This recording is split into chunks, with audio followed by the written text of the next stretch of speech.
Underneath the sleek glass of your phone, inside the engine of an electric car, and deep within the circuits that run our world, there's a hidden layer of materials. There are these remarkable, almost magical elements that are quietly, but very powerfully, shaping our entire century. So today, we're going to pull back that curtain and reveal the unseen elements that are literally building our future. Okay, so this sounds like a riddle, right? I mean, what could possibly connect a top-tier military jet, a symbol of the Green Revolution, and the invisible brain running in your pocket? They seem like they're from completely different worlds, but believe it or not, they share this incredibly deep and critical connection. And there it is. That's the answer. We're not just talking about ordinary rocks and metals here. We're talking about the absolute fundamental building blocks of tomorrow. These things are the secret sauce in basically every piece of advanced tech we depend on. To really get why they matter so much, you have to think of them as the physical backbone of our entire world, our digital world, our electric world, our AI world. Take them away, and the high-tech society we live in, well, it just wouldn't work. Now, that term rare earth, it's actually a bit of a misnomer. They're not all that rare in the ground, but finding them packed together in a way that's actually profitable to mine, that's the tricky part. What truly makes them special, though, are their incredible properties. Things like super powerful magnetism, unique ways of playing with light, and amazing electronic capabilities. And when these elements, plus others like lithium and cobalt, become absolutely essential for a country's economy and defense, and the supply chain is risky, that's when they get the label critical minerals. Their properties make them almost impossible to replace. And this is where it all becomes real. This table connects those strange-sounding mineral names to the tech we absolutely cannot live without. You've got gallium, which is crucial for AI chips, neodymium, which makes the powerful magnets in electric vehicles spin, and of course, lithium, which keeps our phones and laptops charged. This is literally a map of the hidden ingredients that power modern life. So you're probably thinking, if this stuff is so important, where do we get it? Well, that's where the story takes a pretty sharp and worrying turn. Because the supply chain for these elements isn't just complicated, it's dangerously fragile. Over 80%, let that sink in for a second.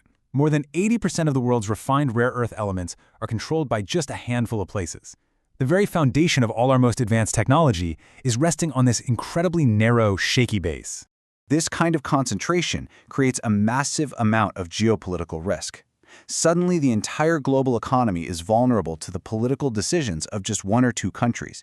And look, this isn't some far-off theoretical problem.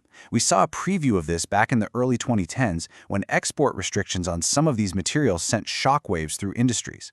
Now just imagine a scenario in, say, 2025, where new controls are even tighter. You could see major companies having to halt production lines because they just can't get the parts. This quote from a top Pentagon official really nails it. It makes it crystal clear that this isn't just some economic debate for spreadsheets. No, this is a genuine national security issue. When your most advanced military hardware depends on a supply chain you have zero control over, you've got a serious vulnerability. And the sheer scale of this dependency is just wild. A single F-35 fighter jet needs over 900 pounds of these materials. For a naval destroyer, you're talking over 5,000 pounds. And for a Virginia-class submarine, it's a staggering 9,200 pounds. To put that in perspective, that's like the weight of 2 big SUVs, all made of these critical elements. The bottom line is, modern military strength is fundamentally tied to having access to these minerals. Okay, so once everyone woke up to this massive vulnerability, it kicked off a global scramble. Right now, nations are in a race against time, not just to find new mines, but to rebuild entire industrial ecosystems literally from the ground up. In the US, the big response is centered on this really powerful idea called the mine-to-magnet strategy.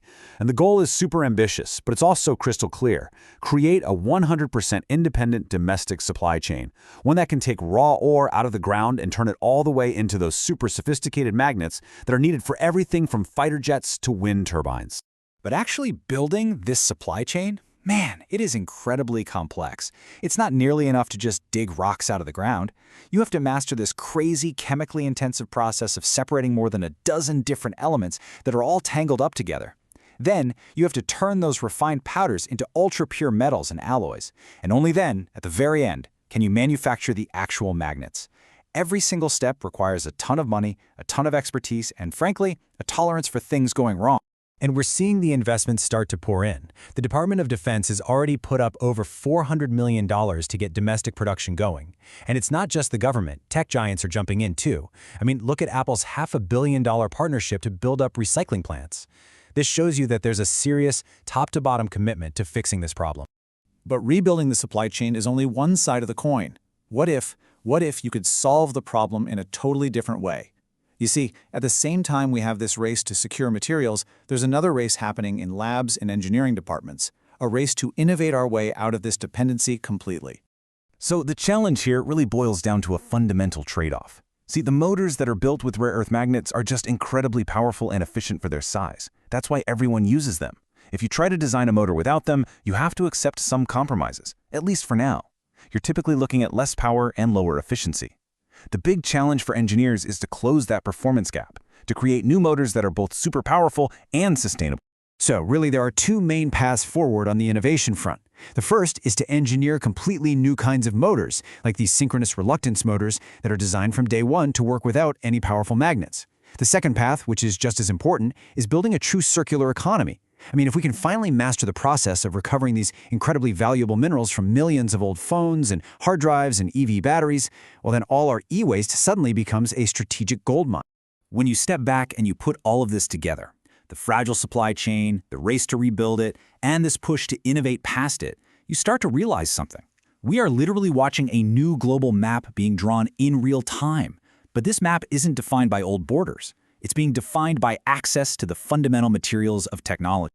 So in the end, you have two grand strategies playing out. On one hand, you've got this geopolitical race to control the physical supply chain, to mine it, refine it, and build it at home for security. And on the other hand, you've got this technological race to make that very same supply chain obsolete by simply designing around the problem. The winner of this competition is going to have a massive say in who leads the world in clean energy, in artificial intelligence, and in national defense. It's this quiet but incredibly intense struggle for the very foundation of all future technology. And believe me, the clock is ticking. This demand isn't just sitting still, it is exploding. Projections are showing that just for semiconductors alone, we're going to need over 160,000 metric tons every single year. This huge, growing appetite is exactly what makes securing a stable supply so urgent. Which really brings us to the final big question. As our world gets more and more tangled up with advanced technology, does ultimate power shift to the nations that control the raw stuff it's all made from? That's the question that's going to define the next chapter of our technological age.